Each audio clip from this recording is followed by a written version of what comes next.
Hey everybody, AJ back with another top 5 video. This time we'll be covering my favorite ships of the original trilogy. Before we get started, be sure to like and subscribe for more fun Marauder content. And with that, we'll get on our way. George Lucas introduced the world to some breathtaking ship concepts in the original trilogy, unlike anything anyone had seen before. One thing that stands out with these ships of the original trilogy is how lived in they felt, and that's exactly what George wanted. Today, I'll be covering my top 5 ships of the OT, as well as some honorable mentions. Number 5, the A-Wing. We don't see these guys until Return of the Jedi, but they were a great addition to the Rebel fleet.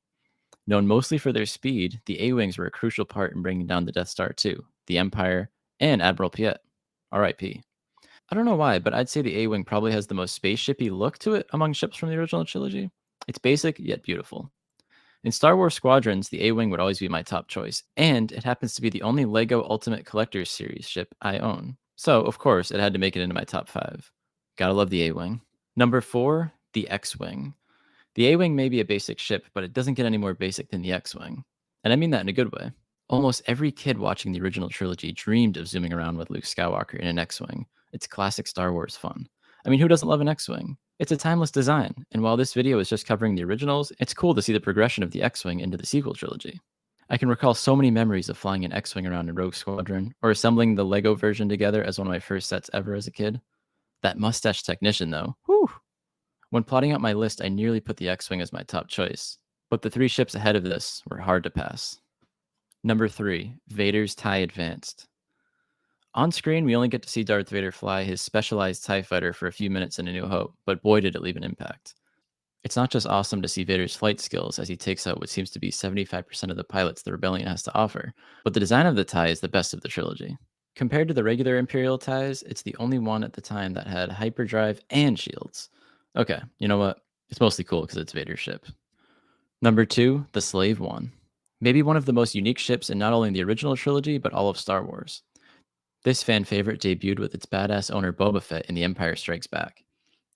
The ship includes many unique gadgets that a bounty hunter would need, and while we're here, we can talk about its prequel version too. It's essentially a soundboard of amazing Star Wars sound effects, from the engine sounds to the blasters to that epic seismic charge that we all love. In the OT, most of the ships we see are gray or black of some sort, so to see a ship with some color like the Slave One, especially on a planet as beautiful as Bespin, was absolutely striking. When mentioning all my other favorites, I usually bring up the toy factor. Well, there must be a closet full of Slave One and Boba Fett merch somewhere from my childhood to now. Before we get to our top choice, some honorable mentions that were close to making the list were the B-Wing, TIE Interceptor, Cloud Car, Snowspeeder, Imperial Shuttle, and Tantive 4. Yes, you heard that right, I mentioned the Cloud Car. Number 1, the Millennium Falcon. Well, this is as obvious as they come. When coming up with my top list, it's always fun to have a hot take at number 1, but how can the Falcon not be there? It's the most important ship of the trilogy by far, carrying our heroes from point A to point B to point C. The Falcon is literally a character itself, and brings people to tears upon seeing it in person at Galaxy's Edge. Come on, we all wish we could go for a ride around the galaxy with Han and Chewie, playing Dejarik along the way in this beauty. She's got it where it counts, for sure. A true icon. Did I miss any of your favorites? Comment below with your list. We'd love to hear it.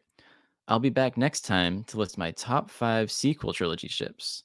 Thanks for watching, guys. Once again, be sure to like and subscribe for more Marauder content. May the Force be with you, and I'll see you on the HoloNet.